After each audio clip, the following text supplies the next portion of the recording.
Hi, this is Canadian-American jazz guitarist Brian Hughes from Los Angeles, California, and you are watching me on Jazz Across the Pond with the Jazz Cat and Mr. G.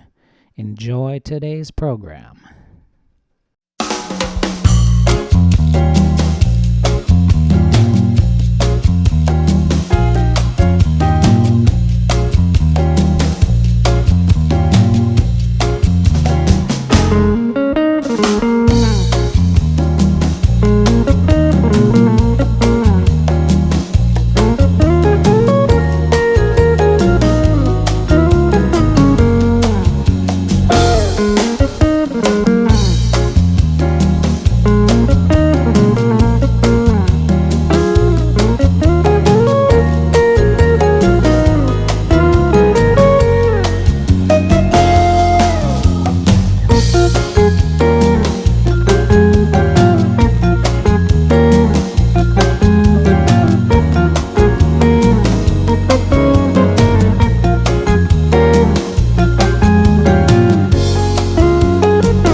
we have been shaken and not stirred by the most incredible album. I'm going to use that as a pun. We're going to the most amazing album. It's a track from the album, Shaken Not Stirred, title track there. I can say that honestly, the first time I heard that track, I was shaken by the incredible magnificence of the album, and I was stirred by the emotions that came from the album.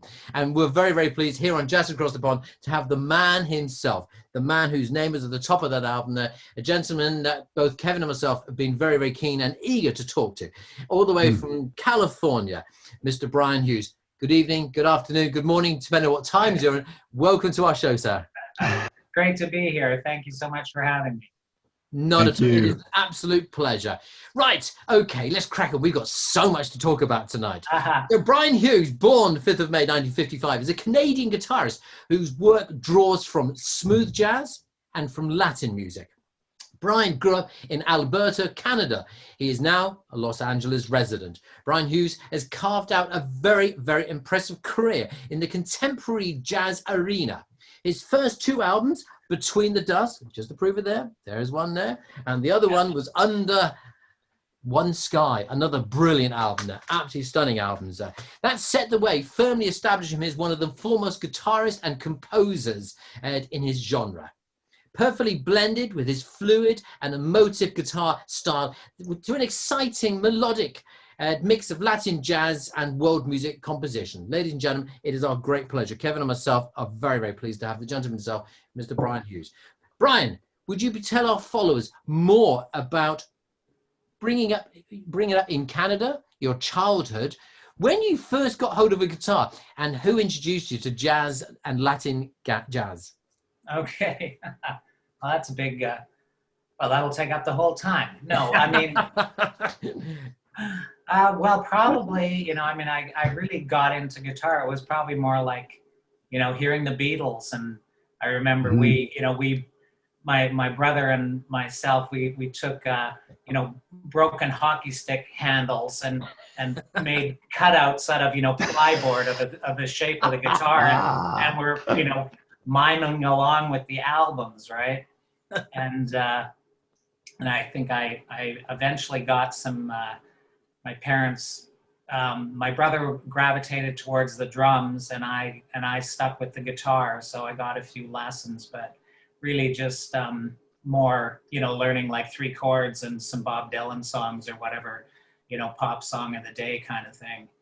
And then one day I was listening to, I guess it would be like public radio in Canada, Edmonton, Alberta, was a program, CKUA was were the call letters of it. And they played a lot of jazz and blues and stuff like that. And I heard Wes Montgomery and Grant Green back to back, 2 songs. And I went, wow, that's like really cool, and they were, I can't remember which tunes they were, but they were, pretty kind of bluesy sort of numbers. And I was into playing a bit of blues and stuff at the time. So I just got into, I went and found those albums. And I think around that time I had started working at a record store called A&A Records. I was probably in high school, maybe like grade 10 or something. And I was probably around 16, 17. So I started, just checking out all this jazz stuff as much as I could. And, I used to kind of,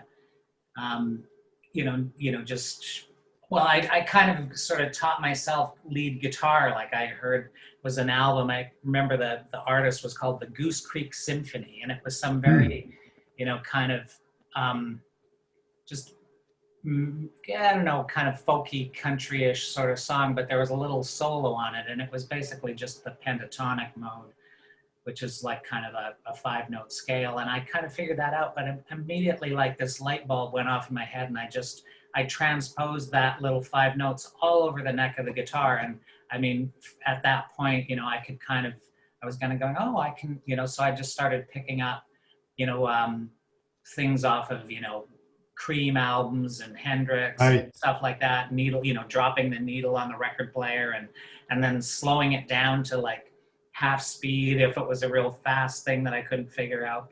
But then when I got these Wes Montgomery and Grant Green albums, they're a little more complex and sophisticated. So then I started taking a few lessons. Yeah. And that's and you know, I think the Latin kind of, I always really liked, you know, Latin music. I mean, maybe I think, you know, that may have even come from, I think my, you know, my father, he would play, he was a real big band fan, but he had a couple of jazzy albums that had a little Latin kind of flavor to them, and I liked those. But then I also, when I first heard, like, you know, the first and second Santana albums, I loved that kind of, you know, vibe with the congas and all the percussion and everything. Yeah. So that kind of got me into Latin music right away as well. Amazing. But the thing is, I mean, listening to your music, I mean, you've obviously you got your own distinctive, very, very style. As soon as I put it on, I got, that's Brian Hughes. But there's a, am I right in saying there's a little bit of influence on a few of your tracks from Pat Metheny? I get a little bit of extract from Pat Metheny, and because it's just only a couple of, don't get me wrong, there's your sound, but again, another man influenced you maybe a little bit.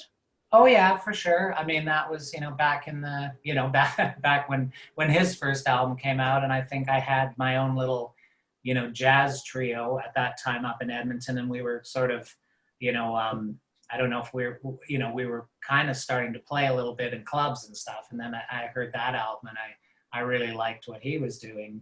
So well, before Kevin jumps in with a question, I've got to say to some of our younger followers, when you mentioned about a record and having to slow it down, they were going, "What? How do you do that?" And what was he doing with a needle? What was he doing with a needle? You know, Kevin. Well, Brian, you've already done some of it, but you've cited Bob Dylan and Eric Clapton, Jimi Hendrix, the Talking Heads, and of course the legendary jazz guitarist Wes Montgomery as your early musical influences in other interviews that I've read. Consequently, as a teenager, you develop obviously a serious interest in guitar, and you pursue your music education at the Grant McEwen College in Edmonton, and then the Banff School of Fine Arts. In 1981, you continued your music studies at the Guitar Institute in Los Angeles in California. In 87, you moved to Toronto, Canada, where you began working, recording, touring, and co-producing with the world-renowned Celtic harpist and vocalist, Ms. Lorena McKinnon. Together, the two of you forged a 34-year working partnership. And this blows me away, yielded 13 albums together, amassing roughly about 15 million album sales worldwide. Of course, the album sales were driven in part by multiple world tours, which gave you an opportunity to perform in well over 18 countries. As if that isn't enough, there was an 18-year period from 1990 through 2008 where you released 7 solo jazz projects. You receive a Juno nomination, which is the Canadian equivalent of a US Grammy Award. You start your own record label. You win 7 SOCAN Awards as the Jazz and Instrumental Composer of the Year, which is given by the Society of the Canadian Authors and Composers. Now I'm talking to you, ladies and gentlemen of our audience. This is without addressing Brian's Celtic world music trio, Secret Sky, or his recording and touring with the legendary Celtic band, The Chieftains, or Brian's production work on multiple platinum-selling projects with some of today's best Greek recording artists, or his work on the soundtrack for A Touch of Spice, which is the top-grossing film in Greek cinema history. So, Brian, no doubt, in my mind, the awards have been most deserved given the hard work and dedication you've invested in your career. But my question to you, and this is such a technical question, what is your formula for balancing such a daunting work schedule with the need for downtime? I mean, how did you find any time for yourself? I mean, it's mind-blowing. I mean, that 18-year period's crazy. Well, I don't know. I mean, it all kind of went by in the blink of an eye, so to speak. And I mean, you know, I think, you know, I'm very, you know, blessed because I love what I do. So none of it seems like really like work. You know, it's all kind of a joy to be involved in, you know, in making one of my own albums, or making a recording with Lorena, or touring with Lorena, or working with, you know, Avanthi Urbatsika or Panagiotis Kalantzopoulos or whoever. You know, it's great, you know, fun and very rewarding. So it's kind of, you know, I think I had, you know, sometimes, you know, then there's always a little bit of downtime, and there's always a week or two between projects where you kind of don't do too much, or sleep in every day, or whatever you Right. want to do. So it all kind of worked out. Yeah. Well, I know there were lighthearted moments, because there's one story that I think Lorena would tell about. You had lined up some musicians to come in and interview with her, and for some reason she decided to put these little sticky dots on her head. She was just playing around. Yeah. And but you made it a point to tell the guys before they went and say, "Now listen, she's got this habit. If she puts dots on her head, whatever you do, just don't bring it up. Don't mention it." Yeah. And of course, they go in and went through the whole process and never said a word about it. So there were lighthearted moments, obviously. Yes, there were. Yeah, and we were up to a little studio shenanigans on that one for sure. But all in good fun. Yeah. So you returned to your own label for the release of the live album in 2007, and No Reservations, which was a concert DVD from 2009, and a fabulous album, The Fast Train to a Quiet Place, in 2011. You moved to Los Angeles in 2000, and many of your work can be heard on an array of different stations, including the Smooth Jazz Train out of Richmond, Virginia, and the Jazz Mood out of United Kingdom. We feature your music frequently. So thank you. What was the driving impetus to actually going back to your own label again then?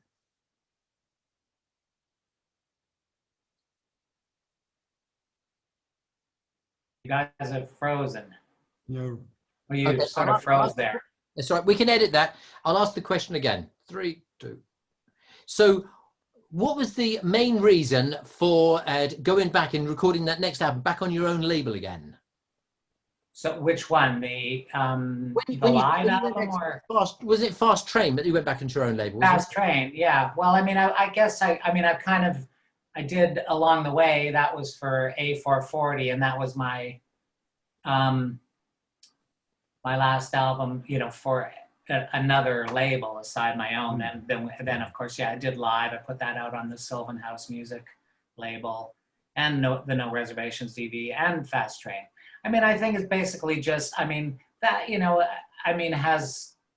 as much to do with, I guess, my own, well, let's see. I mean, really, I kind of went after my first 2 albums, Between Dusk and Dreaming and Under One Sky, which were for Just in Time Records. Mm-hmm. Then I went to my own label for Straight to You and One to One and Shaken Not Stirred. Those were on my own label, but I licensed them to Higher Octave Music in the US and to Warner Music in Canada. So so those were kind of on my own label anyway. So I kind of broke a little bit when I recorded along the way for A440, and then around that time, that's when the whole music industry was really changing with the streaming and Napster and all that stuff coming into play. So at a certain point in time, it just didn't make sense to be with a record label anymore. And then a lot of the smaller labels like Higher Octave and Narada and labels like that were releasing, smooth jazz or whatever, they just folded anyway. So that was really kind of, what you had to do to keep putting out albums. Yeah. Well, what we're going to do now, we're going to take a very, very short break in this interview. And I know Kevin and myself, we've got so much to stuff. We're going to play a track from your 1996 album, another stunning album. The album is called Straight to You. And we're going to play a track called Soul Fruit. And we'll be straight back with the wonderful Mr. Brian Hughes here on Jazz Across the Pond. Stay with us. Have a little listen to this. You're going to love it.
Welcome back to Jazz Across the Pond, Jazz Interviews Reimagined with the Jazz Cat and Mr. G. We've been listening to Soul Fruit from Mr. Brian Hughes' 1996 project, Straight to You.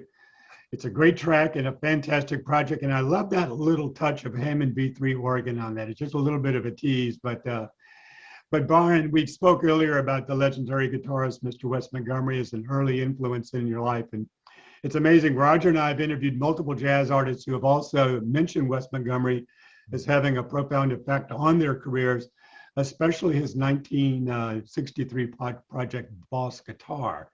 So my question to you, what was it about Wes Montgomery that spoke to you at an early age, and how has your appreciation for his body of work changed over the years?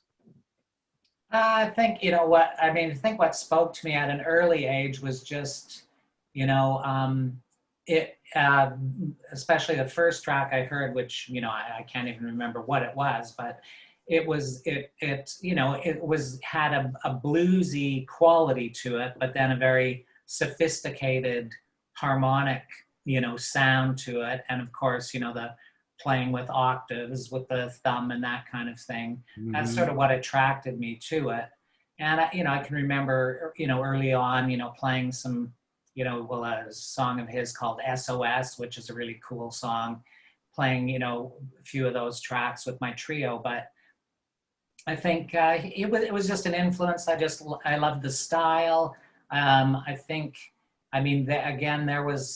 He played around a little bit with Latin grooves too. It wasn't all like bebop and swing. So there was, there was a little more straight eighth note kind of playing, which I liked as well.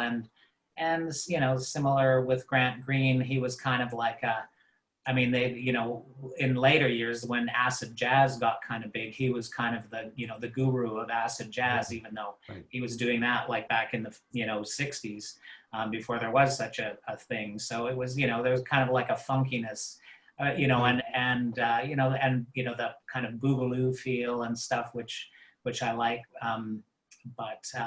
It was just a lot of those kind of things. And as far as Wes, then I think Wes was like an introduction for me. And then I started listening to, like I say, Grant Green, but then I got into listening to George Benson a lot, who's, obviously very influenced by Wes Montgomery too, but has his own thing as well. And so kind of led me into different paths. Brilliant. Oh, well. Okay, so after picking up as a winner of the Jazzy Magazine's Guitar on Fire competition for your subsequent recordings of Straight to You, One-to-One, Shaken Not Stirred, Along the Way, and Live, and The Fast Train Out of a Quiet Place, you've received critical acclaim as a major radio airplay from coast to coast in the United States of America, with your own sizzling fretwork and infectious compositions. The media have actually quoted as saying both you are a great artist and an accessible one, and this is paramount because we've just reached out to you and you went, okay guys, I'll come on your show. You're very, very accessible, which is we're very, very grateful for. Your passion is so obvious and intense and contagious, so the audience shares all the moments with yourself. How do you, now a question to yourself is, how do you feel that your guitar playing and styling has changed from your debut album, Between the Dust, right up to Fast Trains and A Quiet Place? How do you think it has changed and developed?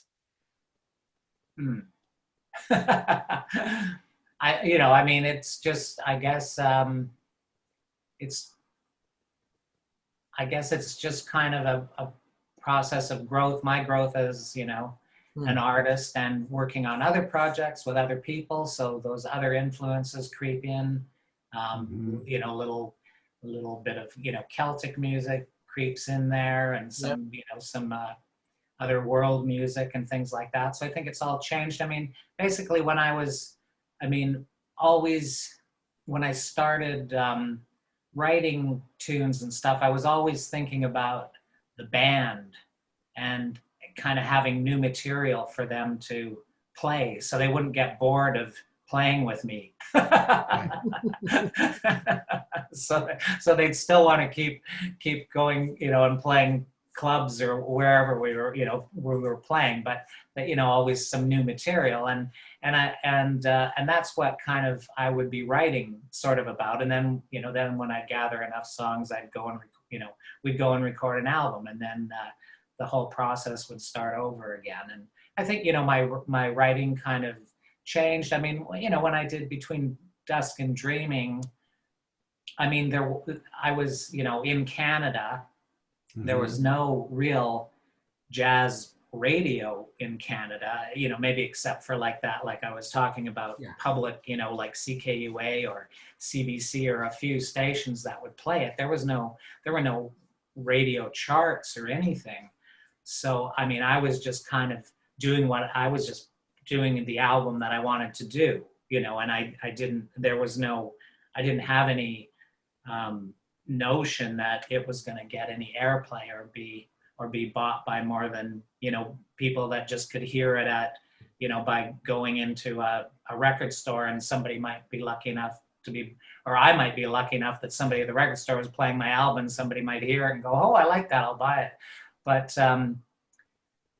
so it was a surprise to me. I mean, because and obviously there was no smooth jazz. And it's not a term that I super love for myself, because I never started off kind of doing that. I just started doing what I would call contemporary jazz, or jazz that's influenced by bebop and Latin and all kinds of things. But there was none of that. And when I made the first album and we put it out, I was maybe 3 or 4 months later, and I think Jim West had just in time and said, oh, I worked out a licensing deal with this label in the US called Mesa Blue Moon.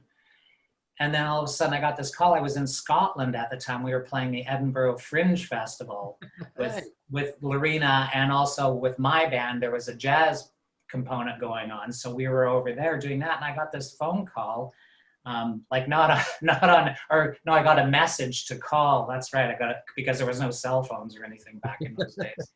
But I called and I spoke with Bud Harner at Mesa Blue Moon. He goes, oh, I just want to let you know that your album is in the top 5 on the Gavin charts, and it's really doing great down here. And I was like, what? What does that mean? I didn't even know what it meant, And I mean, so I mean, it was, and Promise You off, which you mentioned earlier, was the first single, and that that actually I think went to #1.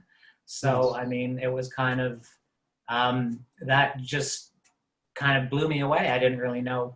Well, I was going, oh, okay, so there's this down there, So we started playing more in the U.S. and things like that. And but I mean, as far as my changing playing, maybe I don't know. I think I just kept kind of writing what I wanted, to do. Picking up the influences, whether they be from Celtic or from some kind of hip hop groove or something, which, I mean, and all those influences come from different places. Sometimes it's like I just hear a melody and I just jot that down and work with the melody, or sometimes it's just a groove that I hear or I stumble across. Oh, that's a cool groove. What goes with that? What kind of bass line? What kind of what kind of thing goes with it. And for all the songs I write, I mean, I do pretty elaborate demos. Like I play all the instruments and kind of mock them up, so that when I give the musicians the chart, I also give them a CD or whatever, and so they can hear what my intention is. And then of course they always bring their own thing to it and make it better than, what I could do, because I'm kind of just, filling out the landscape, so to speak, and not really, but it works out that way. Okay. Now, before Kevin jumps in with the question, I'm very going to ask you, can you, this goes on par with what you're saying there. Can you remember where you were when you first heard, either in the car or on the radio at house, when you heard one of your tracks being played on the radio? Can you remember what you were doing, where you were? Well, yeah, I mean, a few times I can remember. I remember, and that wouldn't have been the first time I heard it. I mean, obviously, I think they used to use the bridge from Between Dusk and Dreaming as kind of like a sting for one of the CBC radio shows. So that would always, you know, be was kind of like almost the theme music. Yeah. So I would hear that all the time on the radio. It could kind of like start the program and end the program, right?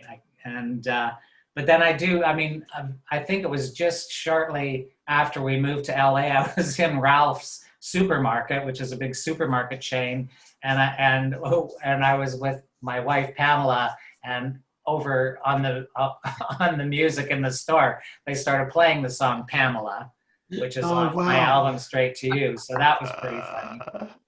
And then another time, I think I was in Chicago, and I got on the elevator. Oh no! I was on tour with the Chieftains and two of the other Chieftains, and they started playing. I can't even remember what song. It was something off of one. I think it might have been 1 to 1.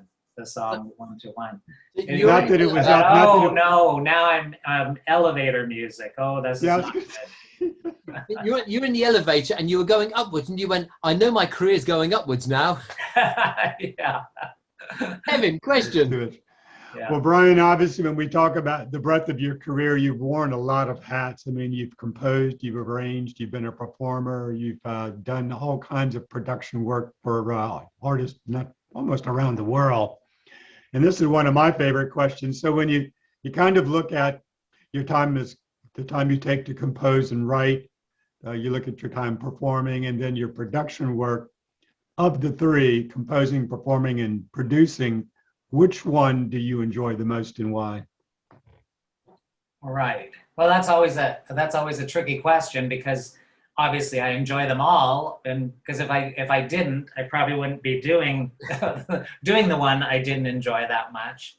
But I think for me, I would have to say, performing is the most immediately rewarding, because you're getting the feedback from the audience, you know, so that's always, fun, you know, for the most part. I mean, I would say the instances when it's been not fun have been, you know, very few, you know, which would be, you know, meaning something complicated, like a technical issue or weather or something that made it like very difficult, that you had to, you know, struggle just to get through it and kind of, you know, that sort of thing. But I mean, it's always rewarding to play, and you get that instant gratification. But you know, then I love, you know, recording and being in the studio and creating that way too. And that's always, I guess maybe you just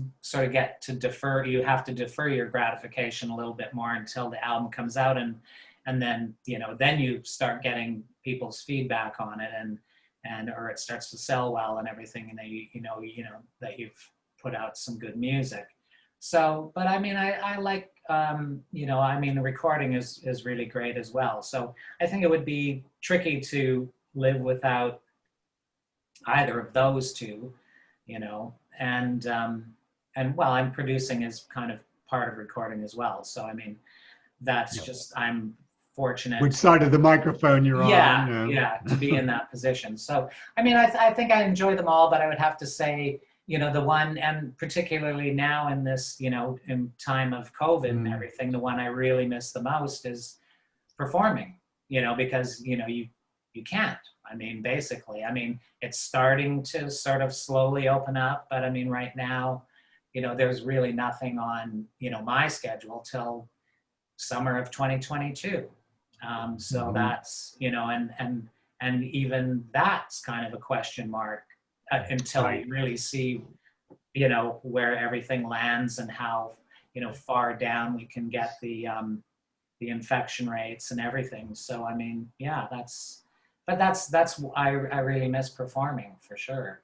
That's the one thing, because I'm here, I'm in my studio, I'm working on 2 albums, you know, as we speak. So I'm writing and working, so I'm not missing that so much. And usually for me, that's a pretty solitary effort anyway. Whenever I'm writing, I'm doing, you know, that kind of stuff by myself. So I can just say, okay, you're in writing mode, so everything's good. But you know, being in performing mode, that's not something I do with myself. There's usually you know 5 or 7 other people involved. So one of the things that I'll bring up is that the genesis for Roger's and mine's this collaboration was Roger, of course, couldn't go to work. He's a DJ, obviously, in North Devon, and we were trying to figure out, you know, what can we, as a friend, you know, I was saying, well, let's see if we can figure out something we can do. And we started talking about interviews, and then it all evolved into Zoom calls. And so, you know, the beautiful thing is the number of fans that have reached out to us, and we'll use you as an example. You know, we haven't been able to go see Brian. It meant so much for me to be able to hear him, listen to his story, because that's outside of him. I've read about him, but to hear his story and I feel like I'm there. I appreciate what you're doing, that you're giving these, you know, these artists an opportunity for their voices to be heard while you may not be singing or singing with your guitar. It's very important that your fans have an opportunity to be able to hear you and see you. Right, So and I appreciate. We came out of the COVID thing as well. I appreciate you facilitating that for us. Yeah.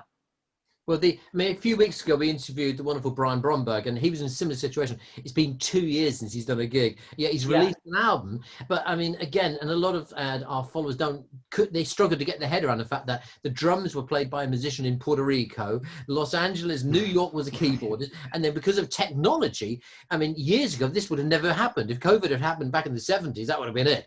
So we're in a world with technology, it can happen now. Anyway. Brian, where can any of our followers, either in the United Kingdom or in the United States of America, where can they get and buy your albums, your wonderful collection of albums? Well, they can get the easiest way is just right from my website, which is www.brianhughes.com. Wow. And they're all available there. And depending on, you know, which, where you live in the world, obviously, you know, and the only thing that, you know, kind of is unfortunate is over the last, you know, maybe 3 or 4 years, the postal rates have gone up so much.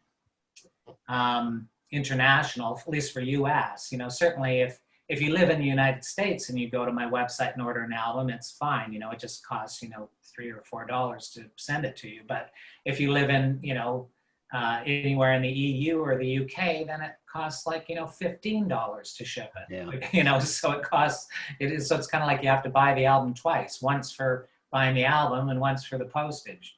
So that's unfortunate. But I mean, I know that I'm sure that, you know, the Amazons of the UK or the EU have most of, you know, my albums for sale as well.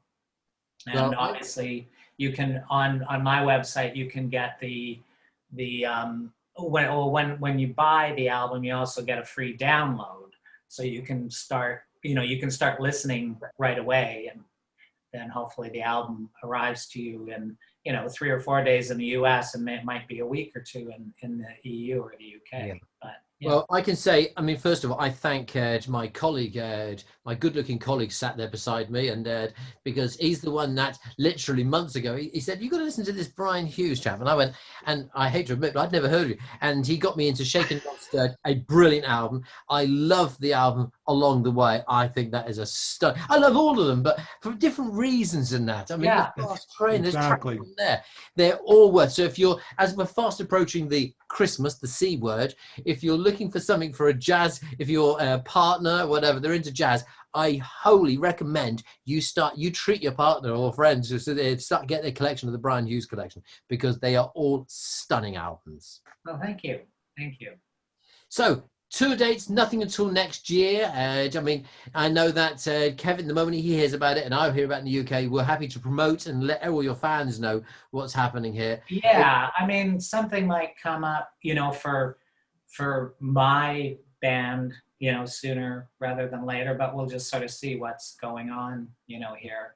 But I mean, that's with Lorena stuff, you know, there's talk of, you know, not till next summer, basically. Yeah. So summer 2022. So, I mean, that's, you know, that's the reality of it. So we'll just keep working away in the studio here, and hopefully have some new music out sometime in the new year. Excellent. Brian, on behalf of Kevin and myself, we can't thank you enough for joining us here on the show. It has been a delight and a great pleasure to have you on our show with us. My pleasure. Thank you so much. Say goodnight, Kevin.